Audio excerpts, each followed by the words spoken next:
On First News today, always a privilege to have the director for the Arizona Department of Agriculture as a very special guest. He's on the road into Yuma here at a recent meeting of the Food Quality Protection Act and informing farmers about the state's view on the FQPA. And Sheldon Jones is the director. And Sheldon, a very big welcome to Yuma. Thank you, George. And you were recently here for the FQPA meeting. And what is the state's position on the Food Quality Protection Act? Well, the state's position, George, is that we need to hold on to what we have as far as our pesticide use for our crops in Arizona.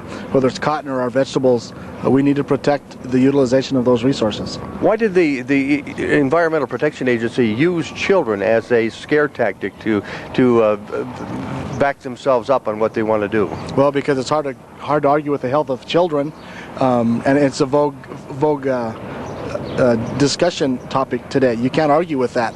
The thing we're asking them to do is base their evidence and their regulations on sound science, not on hype. Now, actually, children are not in danger, are they? No, children are not in danger, George. We spent billions and billions of dollars over the last 10 or 15 years seeking out pesticide residue on foods. We have found none. The incidence rate of dying from pesticides on fruit or vegetables is less than 1 in a million.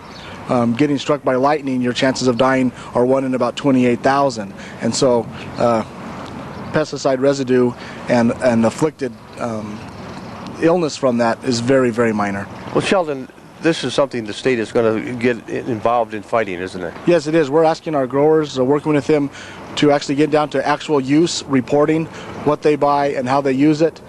So if the government, EPA, does follow through on their regulations of FQPA, we base it off of actual use data, not off of what the label would allow you as far as maximum application rates and frequency rates, and assume that everybody leverages that as high as they can. It just doesn't happen that way.